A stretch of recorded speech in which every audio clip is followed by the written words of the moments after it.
Okay, welcome. This is the last part of circular motion. We're going to talk about satellites in orbit. So, gravity and the motion of the satellite is what keeps the satellite in orbit.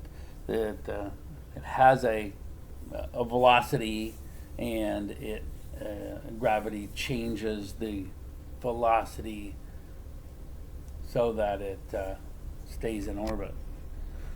It's the weight that causes the centripetal force in this case.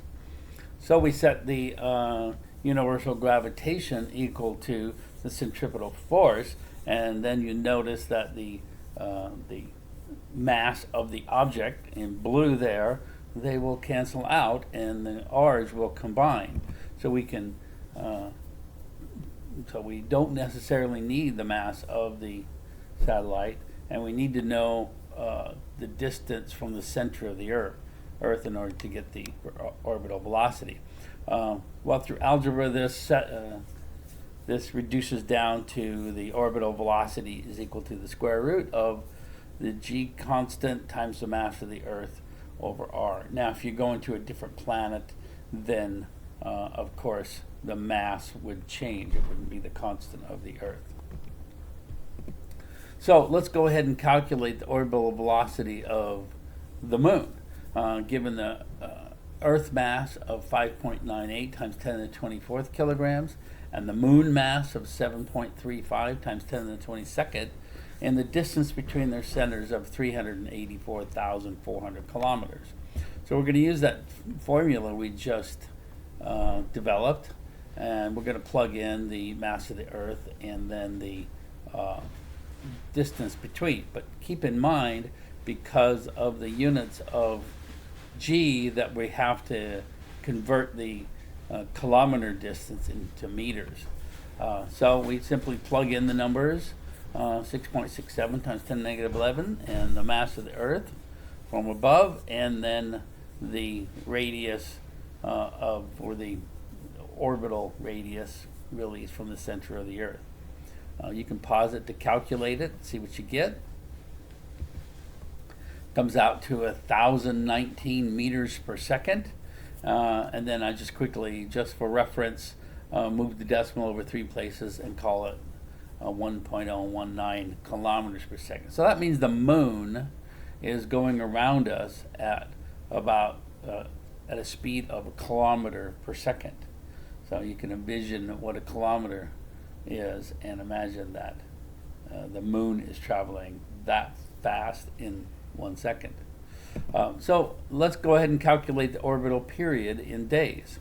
So to do this, we're going to go all the way back to the beginning and use this formula. So where we discovered that the speed or the velocity is equal to the circumference, which is 2 pi r, over the period.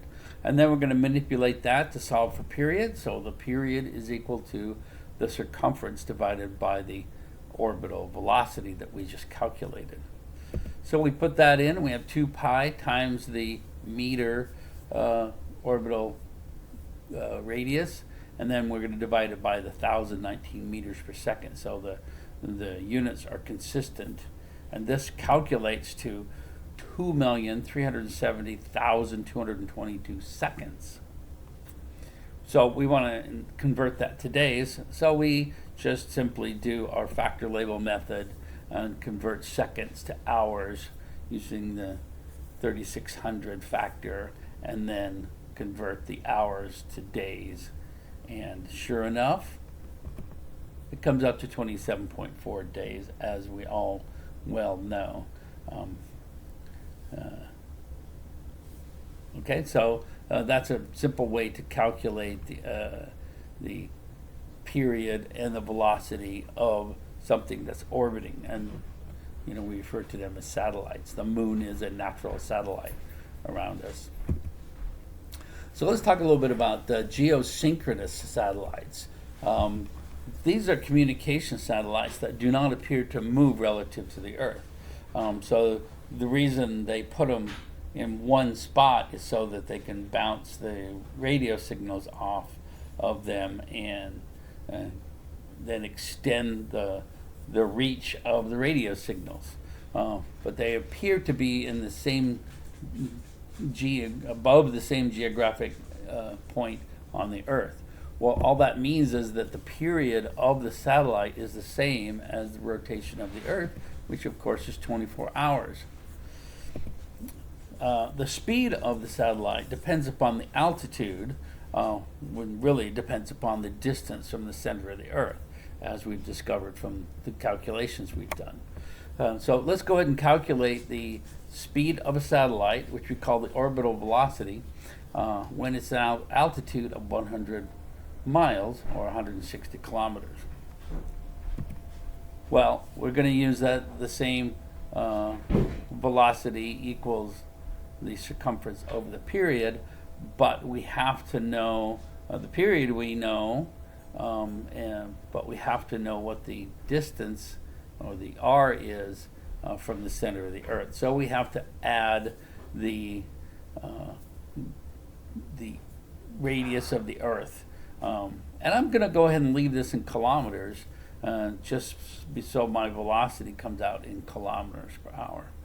So I simply just put in 2 pi times 6531 kilometers divided by 24 hours. Now, I'm not going to put in 1 day, or else my units are going to be kilometers per day. And this will make more sense when we get that answer of 1710 kilometers per hour. So the further away the geosynchronous satellite is, then the faster it has to go, because it has to complete a larger circle in that same 24 hours. And the closer it is, then the slower it goes. So 1710 kilometers an hour is pretty fast. Okay, so that concludes the part 3. We'll do a review in class, and so we can wrap all this up another day. If you have any questions, contact me as usual. Thanks for listening.